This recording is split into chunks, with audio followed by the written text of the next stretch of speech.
The religious cults of the ancient world brought to life dark secrets of the occult, the hidden world of the supernatural. Researchers are now discovering that the ancient world's cults and secret societies are founded upon a wealth of technology. Why did an ancient cult communicate with the ghosts of the dead through the power of science? How did technology help a life-size statue of Jesus Christ spring miraculously to life?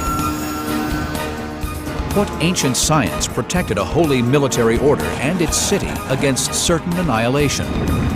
And how did an ancient civilization recreate the mysteries of hell, a newly discovered underworld where no cameras have gone before? The secret science of the occult is our ancient discovery.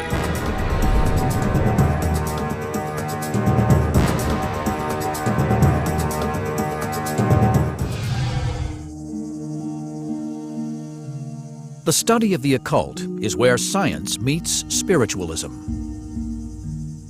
New discoveries beneath these ancient temples are revealing that the ancients combined technology with religion to create an occult underworld beneath the Earth's surface. The story begins in ancient Mexico with the mysterious civilization of the Mayans. It's easy to think that the occult is just myths and fiction, but when you start to apply archaeology and science, you can really get to the truth and the nuggets of real fact that underlie all of them. In 600 AD, at a time when the once great cities of Europe were in decline, the ancient city of Chichen Itza was in its ascendancy. Temples were aligned with the solar system, using an advanced understanding of geometry and astronomy. They reached for the stars, the abode of the sun god, and countless other deities. But other gods lived in the darkness underground, the gods of death. We're very fortunate in that the Mayans decorated all of their temples with glyphs and inscriptions and carvings, which has given us an incredible insight into their life and culture. Even more so is a mysterious 16th century document known as the Popol Vuh. The Popol Vuh is a sacred text transcribed in the 16th century from ancient hieroglyphs. It describes a mythical civilization, an occult underworld known as Xibalba. Xibalba is the Mayan underworld, the place where all the souls want to get to be able to enjoy the afterlife. But the thing about Xibalba is it's not easy to get there. It's a real challenge. You've got to go through many ordeals for your soul to be able to enjoy the benefits of the afterlife. Xibalba lives on in myth. But could it also be an actual place, hidden deep in the earth beneath us? In ancient Mayan culture, Xibalba is linked to the cenote. These are naturally occurring sinkholes, which over thousands of years have filled with rainwater. This cenote is the source of water for the whole city of Chichen Itza. Without this, the city could not survive. It was so important that they built a sacrificial way, a sakbe, all the way through here, through the jungle, to the cenote. Human sacrifice has been discovered in the cenote. The remains of small children and even evidence that live women were thrown in has been found by archaeologists. So could the real Xibalba be under a cenote? Using the clues from the Mayan sacred book Popol Vuh, we can start to unravel the Mayan sacred code. But there's only one place we can really do that, and that's to explore Xibalba itself. We need to dive into a cenote. This is what John and a team of underwater cave divers are attempting. They have traveled 70 miles west of Chichen Itza, where they are searching for evidence of this ancient underworld. I've got to admit, this is incredibly exciting. How many people have the privilege to sort of dive and explore such an important archaeological site?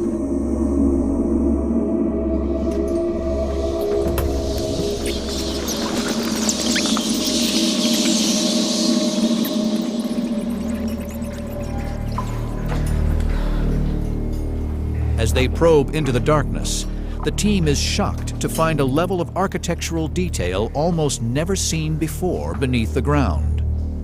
They have uncovered a sakbe, the ritual roadway that connects Mayan temples and ceremonial centers.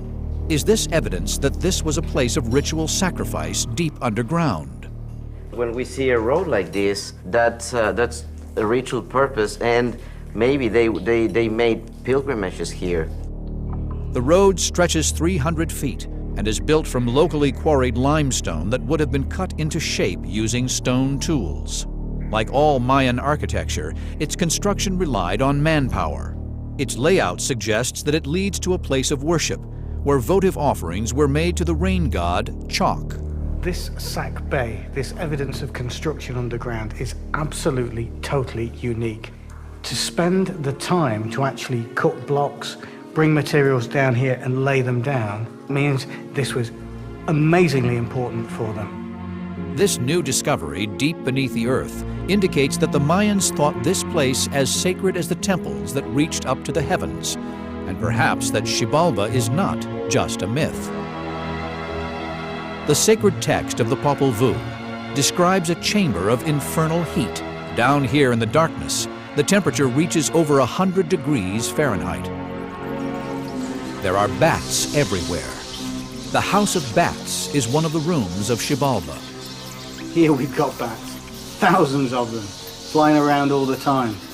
There's no wonder the Maya think of this as their sacred place, the road to the underworld.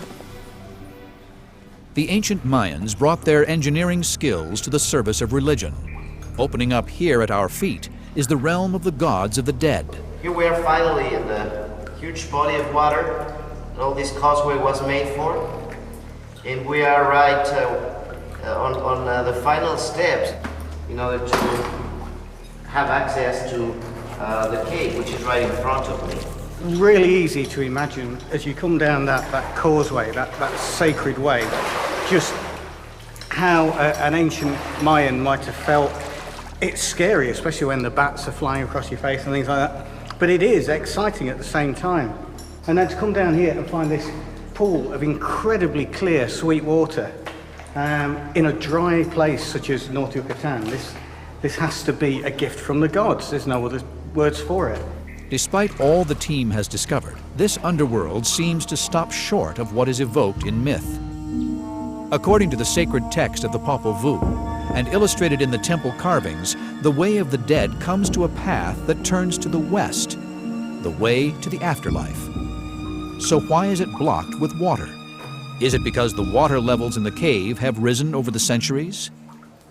To answer this question, it's time to put on the diving gear and investigate the cave complex further.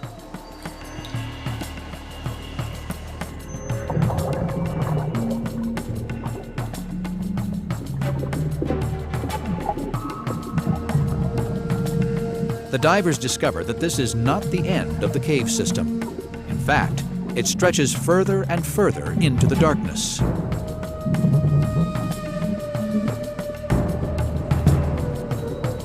As they journey deeper, they discover other rooms, some with air pockets that allow them to take off their breathing apparatus. Could these be the houses of demons described in the Popol Vuh? We enter the first room, and it's truly beautiful. It's wonderfully decorated with stalactites and stalagmites. Stalactites and stalagmites can only form in air.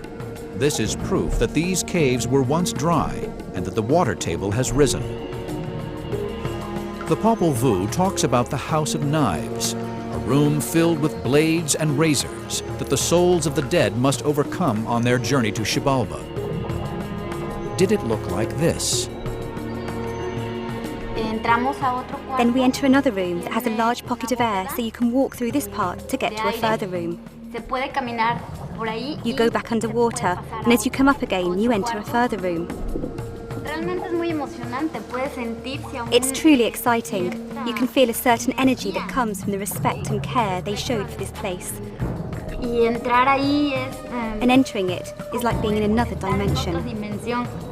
These new discoveries bear an uncanny resemblance to the Xibalba described in the Popol Vuh. It's fantastic. It's just fantastic because you get here, you just get to the end of the road to Xibalba, and right in front of it, you find a cave that goes exactly towards the west. And I'm excited about the west because this was the road to Xibalba.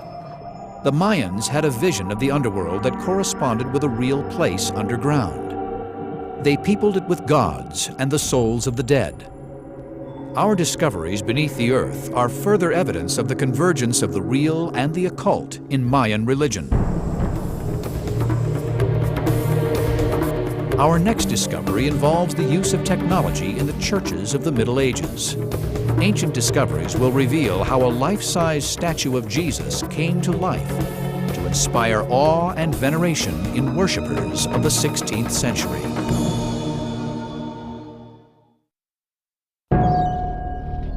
Religions and cults throughout the world are steeped in mystery, intensified by ritual and dark secrets. Some supposed miracles or supernatural acts have defied logic for hundreds of years. In 16th century England, a full-size wooden statue of Jesus Christ would overawe worshippers by coming to life. It was able to frown, it was able to smile, to move arms and legs, and the whole thing must have seemed like pure magic to the congregation who were there. The statue was known as the Holy Cross of Grace, or the Rood of Grace. It belonged to the monks of the Abbey of Boxley, a village 30 miles east of London. Word of its legends spread, and pilgrims throughout Europe traveled to the small village to become spellbound by its miraculous powers of movement. Now remember, we're talking about a congregation who were illiterate. All they had to believe in was what the church told them to believe in. The image of a moving Christ must have been the most incredible, awesome experience. The cross was situated on a screen, called a rood screen, in the middle of the church. It was the focus of worship.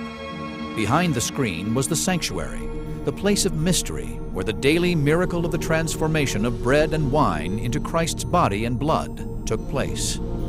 Christ on the cross is the main focus of attention, and it allowed the medieval viewer to contemplate his suffering. Christ's death and resurrection is at the heart of Christian belief. His agony on the cross is a powerful image. In the Middle Ages, such statues were made as lifelike as possible. At Boxley, the statue went one step further. From lifelike, it came to life. In response to a supplication or possibly a donation, Jesus would open his eyes and move his lips. Behind me on the wall, we have painted images of heaven and hell. These were real places to a Tudor congregation. And the moving Christ made this real. If Christ smiles, you are safe. You will find salvation. You will find your way to that heaven. If Christ frowns, then hell beckons. What caused a lifeless wooden statue to move and speak? Was a higher power at work? One that could breathe life into an inanimate object? Or was there a more human agency at work? One which sought to exploit the innocence of the faithful? To answer these questions, we go back to the eyewitness accounts of the time, when the secret of the Rood of Grace was first unmasked. 16th century England was a time of immense religious upheaval, a time when men and women were prepared to kill and be killed for their faith. King Henry VIII was on the throne. He decided to break England's ties with the Church of Rome because the Pope would not grant him a divorce from his first wife, Catherine of Aragon. This shattered the unity of Western Christianity forever. Henry VIII breaking with the Church of Rome is a big step because, and he knows it, he is the first king actually to turn against the Pope. So what he's doing is big, bold, charismatic, and all the stuff that Henry wants to be. After breaking with Rome, Henry destroyed the monasteries to get his hands on their immense wealth. To rouse popular support, he gathered evidence of the monks' financial, sexual, and religious misdeeds. In 1538, one of his agents handed him a propaganda coup, a discovery that implicated the monks of Boxley in a fraud behind their famous miracle. A man called Geoffrey Chambers talking about the Rood of Grace at Boxley Abbey. On defacing the late monastery of Boxley and plucking down the images found in the Rood of Grace, which has been had in great veneration, certain engines and old wire, with old rotten sticks in the back of the same, which cause the eyes to move and stir in the head thereof.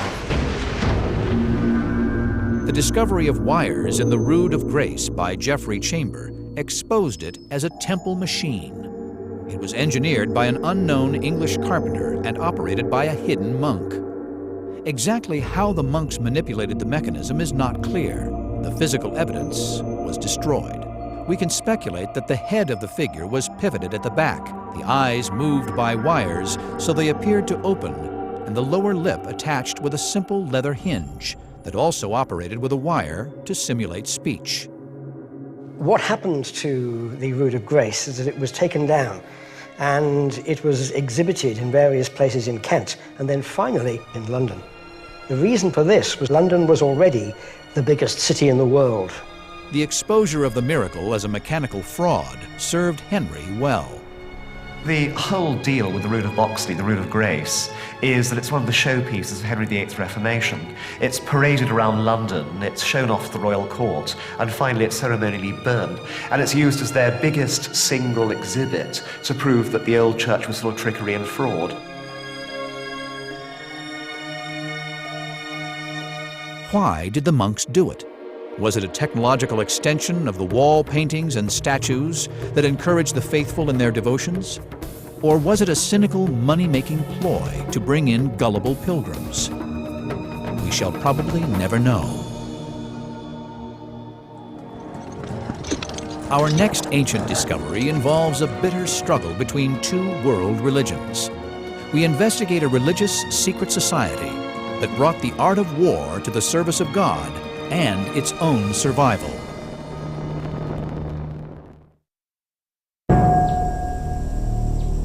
Ancient Discoveries has investigated the use of technology and engineering to reinforce the faith of religious believers. Now we will examine how faith inspired new technology to combat its enemies. In the early Middle Ages, the Order of St. John was founded in Jerusalem to care for sick pilgrims. By 1530, they were installed on the Mediterranean island of Malta. Part monk, part soldier, the Knights of Malta dedicated themselves to the spiritual and military defense of Christianity. The order is unique because it did start as a monastic order with the individuals taking the vows, the monastic vows of poverty, chastity, and obedience.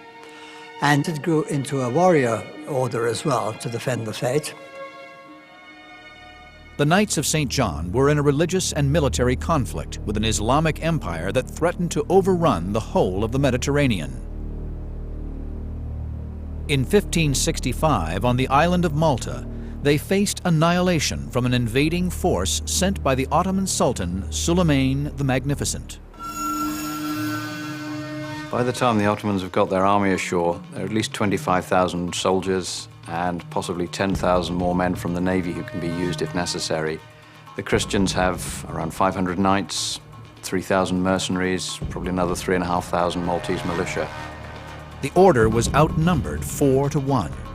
If we look at the raw numbers, it might seem that the knights must have been supermen. They took on and defeated 4 times their number of Ottoman troops. Not any old Ottoman troops, but the very best household troops of the most powerful man on earth. How did the knights overcome these overwhelming odds? Prayer and faith doubtlessly inspired their immense courage and resourcefulness. They planned for a 4-week siege, and of course it went on for nearly as many months, with appalling casualties. The order was going to survive by the will of God, or it was going to perish there on Malta. The Ottoman armada of 190 ships was one of the largest invasion forces assembled since antiquity. The thoughts of any knight seeing that huge armada descend on Malta, when the Grand Master of the time, La Valette, had tried for years to persuade Europe that this was going to happen and no aid had come. It was a small force, and we thought, how could we possibly survive this? The order combined one of man's oldest resources with technology to succeed in battle. Throughout the history of warfare, men have constantly tried to find ways of harnessing fire, the most deadly element known to primitive man, a way of getting into the primeval psyche of the human. And the Knights of St. John, like the Greeks of Byzantium, like the ancient Greeks, and in the 20th century, flamethrowers and napalm, they found a way of harnessing fire for military purposes. Andrew has come to Malta's National Library, home to precious documents of the order dating back to before the Great Siege. He has unearthed a text that could reveal evidence of the knight's fabled fire weapon. This is the Balbi manuscript. This is the original first-hand account of the Siege of Malta, written by a man who was there in the first person, printed only a few years after the battle finished. This is the most important single account of the Siege of Malta.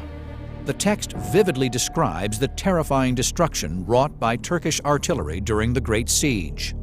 One of the things Balbi does is, here at page 39, he describes how when the Turks commenced their bombardment during the night of St. Elmo, the fireworks being thrown up by both sides were so luminous that they turned night into day. Buried in the account is a description of a devastating weapon deployed by the knights. It was called a trump, an old name for a trumpet. It was a flamethrower that discharged a sheet of fire upon the attackers as they swarmed up the walls. It sometimes incorporated a device which fired a number of bullets. Balbi tells us how the trumps work, and he gives us a great opportunity to try and replicate those results. Do these things do, on test, what Balbi tells us they do at Fort St. Elmo? In the United Kingdom, historic gunsmith Ian Henn is taking up the challenge of recreating the military technology of the knights. He is attempting to build and fire the flamethrower Balbi describes. Using sheet iron rolled into a tube, Ian is producing a large version of the trump that is 12 feet in length. The metal is heated to over 1,000 degrees and then shaped into its trumpet-like design. We can estimate how effective it would have been, but we can't really tell until it's gone through a proper test firing. At a disused stone quarry, Ian has come to put the knight's 16th century flamethrower to the test. We'll be using modern blasting gunpowder, very similar to the powder they would have used in the Siege of Malta. They had what was known as corn powder, which had been in existence for about 150 years by then, and it's very similar to modern black powder. Ian's first test will examine its capability as a flamethrower. The gunpowder charge is loaded into the muzzle and then ignited with a burning fuse.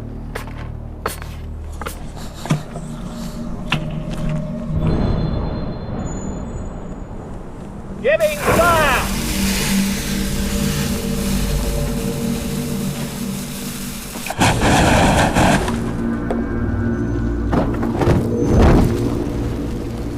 The first test demonstrates that at short range, the trump could be lethal.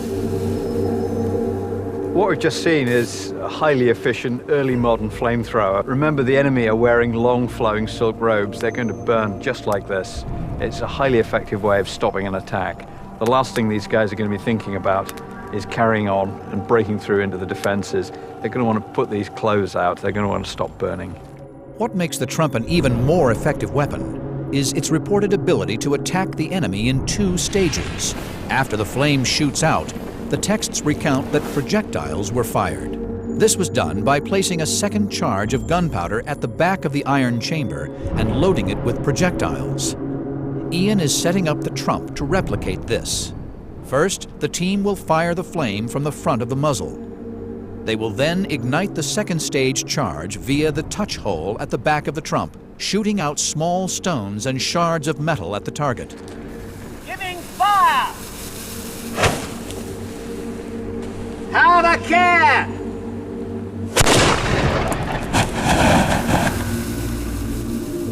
There's a lot of flame, a lot of smoke, a lot of noise, not once but twice. So you can be set on fire, you can be shot. And at night, with these large flashes and flares, it's going to be a really frightening thing to be coming up against. The tests confirm that the trump would have been an effective close-range firearm against besiegers attempting to breach castle walls, and would have performed exactly how the Balbi text describes it. It combines a terrifying stream of fire with a deadly hail of shot. But the trump is not the only extraordinary weapon mentioned by Balbi in his account of the siege. The ancient manuscript tells us about an even deadlier secret weapon, one that helped the Knights of St. John secure their extraordinary victory. In 1565, on the Mediterranean island of Malta, a religious order of warrior monks called the Knights of St. John was under siege by a force 4 times its size, sent by the Ottoman Emperor Suleiman the Magnificent. The extraordinary victory of the Knights in their holy war was partly due to the development of terrifying weapons. The mysterious arts of the armorers of the Knights of Malta are being investigated by historian Andrew Lambert. He starts at Fort St. Elmo, where the siege began. Out here we can see just where the Turkish galleys would have been, forming up under oars, ready to bombard the castle. And there would have been dozens of them, each one with 2 or 3 cannon facing forward, a continuous rain of fire on the seaward side of Fort St. Elmo. Throughout June and July of 1565, fighting was intense. Both sides were merciless, and thousands of soldiers were killed. When the Ottomans capture some knights, they crucify them in a mockery of the crucifixion of Christ, and then float them across the harbour to try and intimidate the knights into surrendering. The knights respond by beheading their Turkish prisoners, which is again blasphemous, and firing their heads back into the Turkish camp. There's no quarter expected. This is life and death, and the losers will die. The knights had to play for time. If they could hold out until the winter, the Turks would have to return home. Until then, they needed every possible device and stratagem to keep the Turks at bay. One of the devices described in the ancient texts is known as the fire hoop. For the defenders of St. Elmo, this was the crisis. Under constant artillery bombardment, the men standing at the parapet would have been cowering below under heavy artillery fire, constantly being sniped at with muskets. They'd have brought the hoops blazing, 1 man on each side with long iron tongs. And the trick was to flick them over the top and get them rolling down onto the Turkish infantry as they stormed up the assault bridge. They're often referred to as firework hoops, and they were in fact smeared in linseed oil with wool and gunpowder. And the idea was that these were like gigantic Catherine wheels spinning through the air. Because of what is on those hoops, we have a sticky, burning mess. It is almost impossible to put out. How would this unlikely weapon work in practice? What was so innovative about the hoop? Could it really give defenders a decisive advantage against a mass assault of determined warriors with ladders and siege engines? These are questions ancient technology expert Richard Windley is attempting to answer using the same materials described in the Balbi manuscript. So basically we've got a large hoop. We bind it with wool and cotton, and these would then be soaked in flammable oils. And then over the top of that, we start to bind material. Something like coarse hessian or any old material which is going spare will do the trick. This is then bound round very tightly and held on with wire, and then it was dipped in molten pitch. They also use flammable compounds. The flammable compound Richard is using consists of natural oils and waxes, animal fat and gunpowder, ingredients available to the knights during the siege. This was a highly secret formula in the Middle Ages and was applied to the iron hoops usually used to make barrels. Because I don't know what's going to happen, I'm going to pop the goggles on just for safety and light it, and we'll see what happens.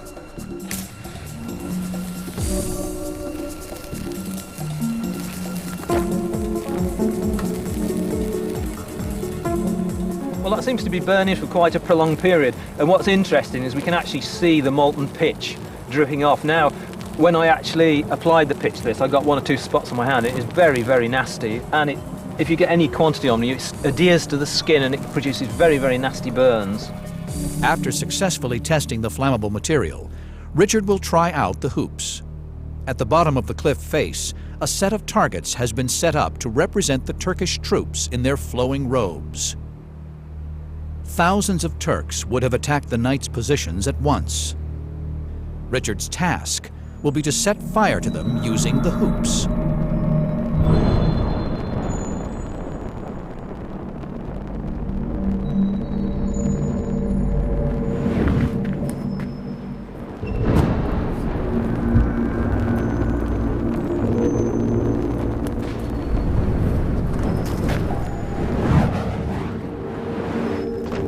Despite their simple appearance, the damage caused by Richard's fire hoops is remarkable. It gives us an indication of why the weapon was so critical to the knights. Due to the highly flammable compounds smeared around the hoops, they burn for up to 30 minutes and are very difficult to extinguish. 2 or 3 soldiers could easily have become entangled with just one of these blazing hoops. Throwing these down in their hundreds, the knights sowed panic and destruction among the besieging soldiers. They actually caused a lot more damage than all the other arsenal of weaponry which they had available to them. In their own small way, the fire hoops played a critical part in the successful defense of Fort St. Elmo, far longer than the knights had anticipated or the Turks had hoped that the siege would last. So they might just have tipped the balance between success and failure in what was the pivotal battle of the 16th century. The knights came within days of defeat. By September, they had just 600 men able to fight, but they held out. The Ottoman army was depleted and demoralized. They gave up the siege and sailed back to the east. These two forces met, they fought it out, and the Christians came out on top. This time, a little bit of skill, bit of luck, some new weapons, but ultimately the Christian West would triumph because it had a more powerful economy, more innovative technology, and within 150 years, the Ottoman Turkish Empire was a backwater, and it was the Christian West that ruled the world. In our next ancient discovery, we investigate an archaeological site that holds dark secrets. We explore a mysterious world in which the ancients used their knowledge of technology to recreate the realm of the dead here on Earth.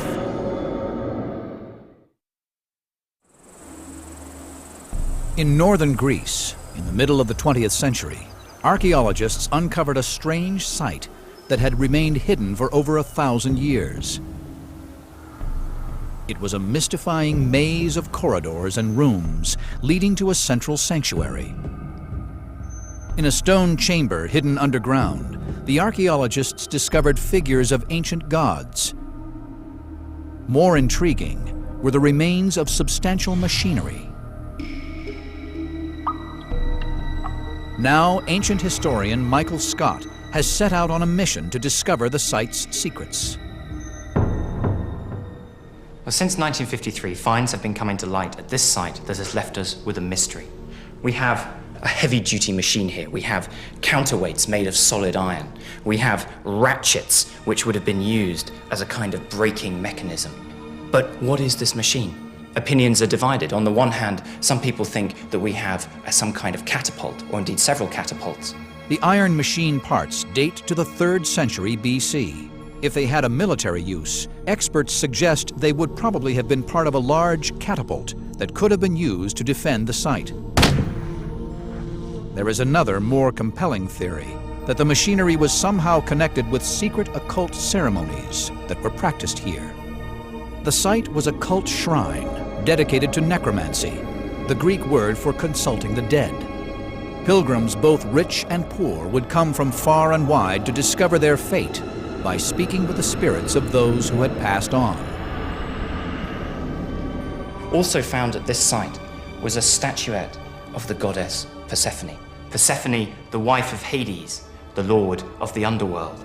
Persephone, the woman that Hades came back up from the underworld into the real world to grab and take back down to the underworld as his bride. So what we may have here at this site is not some kind of defensive farm or keep, but actually an oracle of the dead. And these heavy-duty weights, this lifting mechanism, may well be something to do with that oracle. But why would a place of religious ceremony need heavy machinery? Perhaps the pilgrims here needed help in visualizing the ghosts they were consulting. It was not unknown at the time to give mechanical inspiration to worshippers. Was this machinery used to summon forth spirits and not part of a catapult? Michael is taking the route the ancients took to the site, but this time to unlock its mysteries, not to take part in them.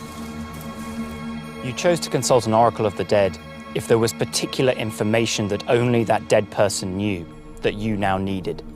You went to the oracle of the dead as something of a last resort. You had to be bold, strange, or desperate to go anywhere near them. To recreate the awe-inspiring experience, Michael follows the same route that would have been traced by an ancient pilgrim, as described by Herodotus in his book, The Histories, written in the 5th century BC. Herodotus locates the Oracle of the Dead on the river Acheron in the northwest of Greece.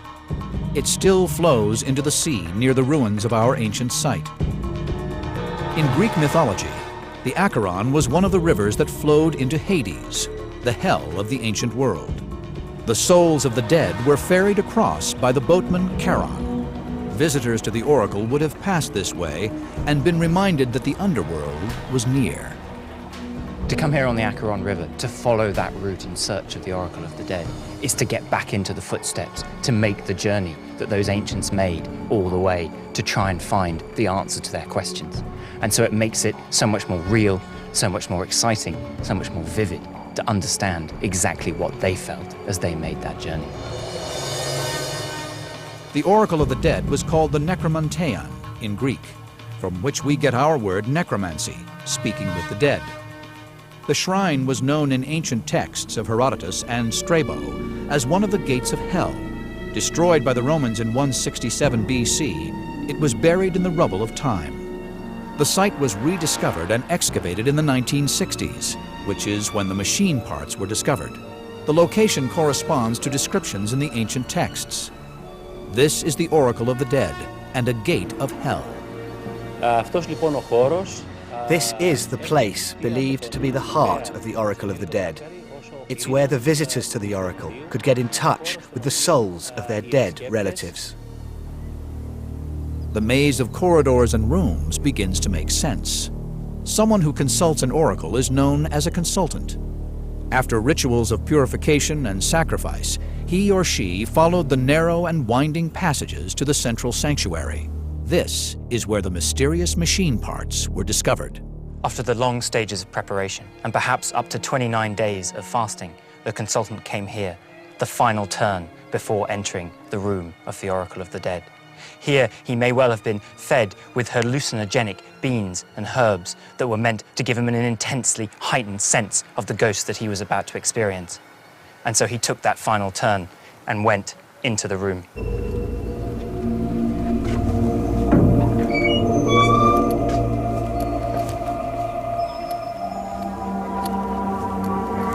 Upon entering the oracle chamber, the consultant would be disoriented by the natural hallucinogens, their psychedelic properties enhancing the pilgrim's perception and emotion. When you came into that room, it would have been dark, just like where we are now.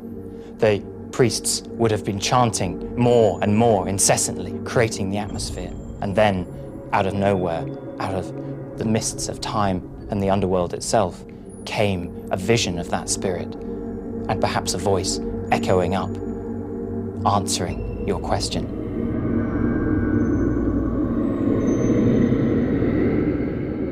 How this happened was shrouded in secrecy, secrets that our researchers are hoping to discover.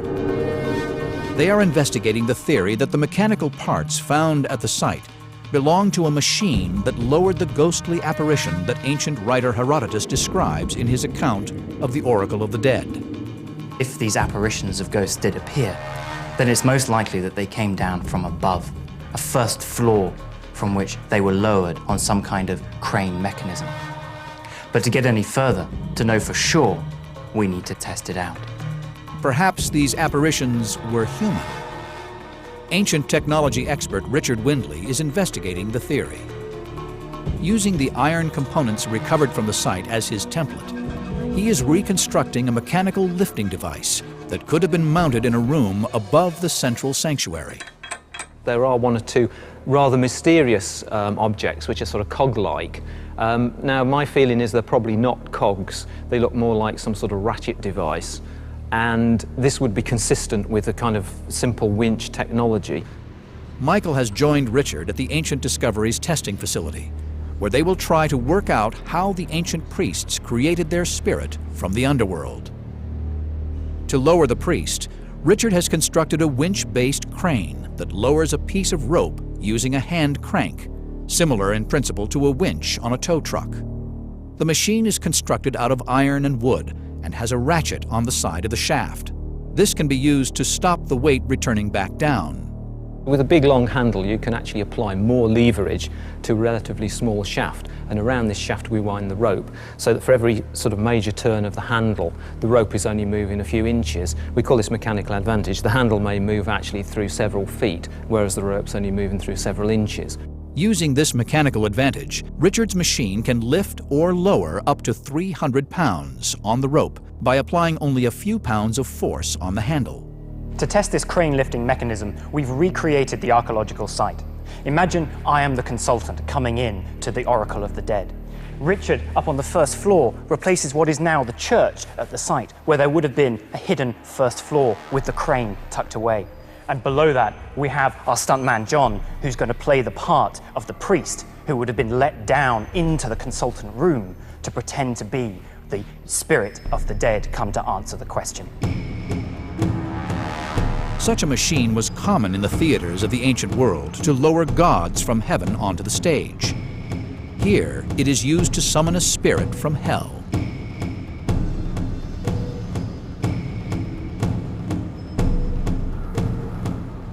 In their disoriented state, in the smoke and noise and flickering light of the sanctuary, consultants would believe they had seen a spirit from the underworld.